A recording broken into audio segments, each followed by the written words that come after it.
तो आजा बच्चों, आप लोगों की मांग के अनुसार आज मैं कैपेसिटर पर वीडियो लेकर उपस्थित हूँ। कुछ बच्चों ने फेसबुक पर भी कमेंट किया था, कुछ बच्चों ने हमारे यूट्यूब चैनल पर कमेंट किया था, कुछ ने हमको पर्सनली मैसेज किया था कि सर कैपेसिटर पर वीडियो डालिए, क्योंकि हम लोग क्लासरूम में कैपेसिटर ही चल रहा था तब तक कि लॉकडाउन हो गया और हम लोग की पढ़ाई इंटरप्ट हो गई और हम लोग पढ़ नहीं पा रहे हैं। तो चलो बच्चों, आज हम लोग कैपेसिटर से शुरुआत करते हैं और कैपेसिटर का पूरा आपको मिलेगा यहाँ पर। लेकिन बात यह होगा कि थोड़ा पार्ट बाय पार्ट हम लोग को वीडियो मिलेगा, तो घबराने की बात नहीं है। पार्ट 1 2 3 4 मैं करके लिख दूंगा, जिससे आपको खोजने में आसानी हो और सबको एक ही प्लेलिस्ट में मैं डाल दूंगा, जहां से आप लोग कर सकते हो आसानी से। तो चलो आओ, आज हम लोग कैपेसिटर की बात करते हैं। कैपेसिटर क्या होता है, टाइम बचे इसीलिए मैं पहले से ये सब कुछ नोट करके रखा हूं, ताकि आप लोग आसानी से इसको रीड कर सको, लर्न कर सको। जहां पर भी आप लोग को मन करे वहां पर पॉज करके लिख सकते हो, आसानी से लिख सकते हो। इस प्रकार से नोट्स भी आपका बन जाएगा, ठीक है। और वीडियो के लास्ट में पार्ट 2 या 3 में आपको आएगा क्वेश्चन, जहां पर क्वेश्चन प्रैक्टिस होगा। तो क्वेश्चन यहाँ पर मैं नोट कर दूंगा, आप लोग बना के रखना, कमेंट बॉक्स में अपना बना लेना और फोटो खींच के भेज देना। चलो फिलहाल मैं कैपेसिटर को शुरू करता हूँ। तो सबसे पहला हेडिंग लगा हुआ है कैपेसिटर। कैपेसिटर क्या है, ठीक है। तो कैपेसिटर क्या है, ये सबसे पहले तो कैपेसिटर को हम लोग क्या कहते हैं, कंडेंसर भी कहते हैं। क्या कहते हैं बेटा, कंडेंसर के भी नाम से आते हैं। तो कैपेसिटर बोले या कंडेंसर बोले, बात क्या है, दोनों एक है। कैपेसिटर क्या है, एक डिवाइस है जो कि स्पेशली डिजाइन होती है स्टोर करने के लिए चार्ज को, ठीक है। उसको हम लोग क्या बोलते हैं, कैपेसिटर या कंडेंसर, ठीक है। तो a device especially designed for storing the large amount of charge is called capacitor or condenser.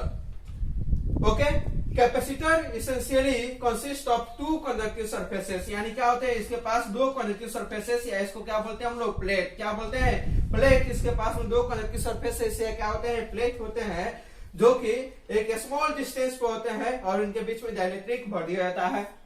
Capacitor का पिक्चोरिकल डायग्राम है या सिंबल जो आप कहोगे तो ये होता है, देखो फिक्स कैपेसिटी को दर्शा रहा है, ये जो है आपको ये वेरिएबल कैपेसिटी को दर्शा रहा है। तो ये कैपेसिटर का क्या था हमारा, कि कैपेसिटर का मतलब कि फिक्स कैपेसिटी हो गई, ये क्या हो गई हमारी वेरिएबल कैपेसिटी हो गई।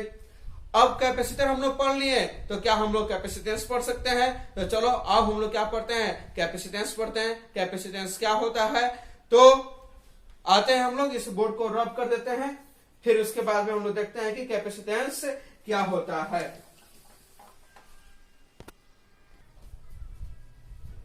तो आओ अगला जो हमारा टॉपिक है वो क्या है, कैपेसिटेंस है। कैपेसिटेंस के बारे में जानकारी देते हैं कि कैपेसिटेंस क्या है। कैपेसिटर के बारे में भी हमने बताया कि कैपेसिटर क्या है, कि एक डिवाइस है जो कि चार्ज को स्टोर करने के लिए काम आता है। तो कैपेसिटर क्या है, एक एबिलिटी है, ठीक है। कैपेसिटर क्या है, एबिलिटी है।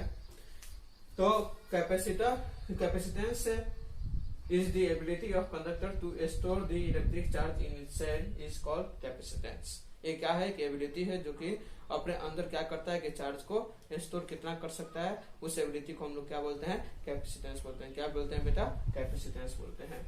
देखो जैसे जैसे हम लोग क्या करते हैं कि चार्ज को बढ़ाते हैं, वैसे वैसे क्या होता है, हमारा पोटेंशियल भी बढ़ता है। जैसे जैसे हम लोग क्या करते हैं, चार्ज को बढ़ाते हैं, वैसे वैसे क्या होता है, पोटेंशियल बढ़ता है। तो as this charge on the conductor increases, ये क्या है बेटा, increases, then potential also increases in same proportion. तो ये क्या होता है, दोनों के बीच में डायरेक्टली प्रोपोर्शनल का रिश्ता होता है। क्या होता है, डायरेक्टली प्रोपोर्शनल का रिश्ता होता है। तो जैसे जैसे हम लोग क्या करते हैं कि चार्ज को बढ़ाते हैं, वैसे वैसे हमारा क्या होता है, पोटेंशियल ऑटोमेटिक बढ़ता चला जाता है।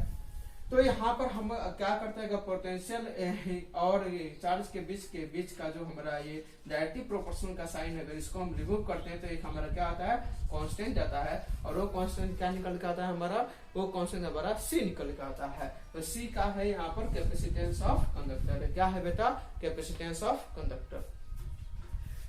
और देखो यहाँ पर अब तुमसे कोई पूछे कि ये जो सी है, ये सी की वैल्यू डिपेंड किस पर करती है, तो तुम्हारा जवाब होगा सीधे क्या, क्यू या भी पर।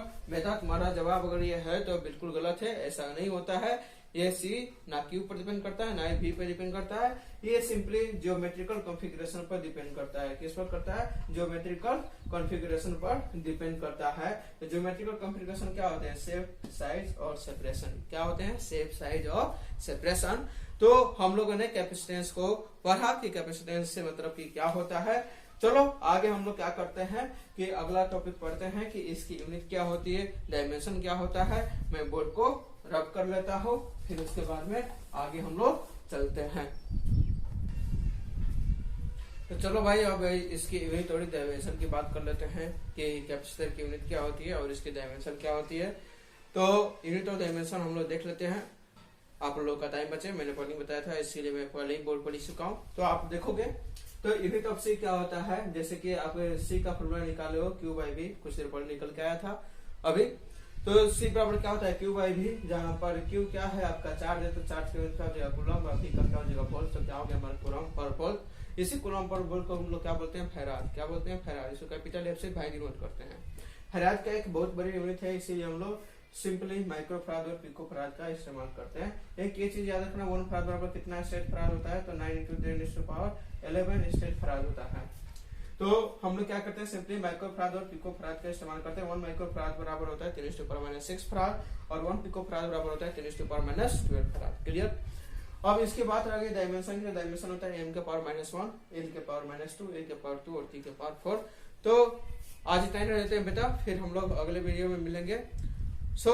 अगले वीडियो में हम लोग स्फेरिकल कैपेसिटर का पढ़ेंगे, हम लोग कितना होता है, अर्थ की कैपेसिटी कितनी होती है, इस पर क्वेश्चन करेंगे। ठीक है, तो आज के लिए इतना ही। घर पर रहिए, सुरक्षित रहिए।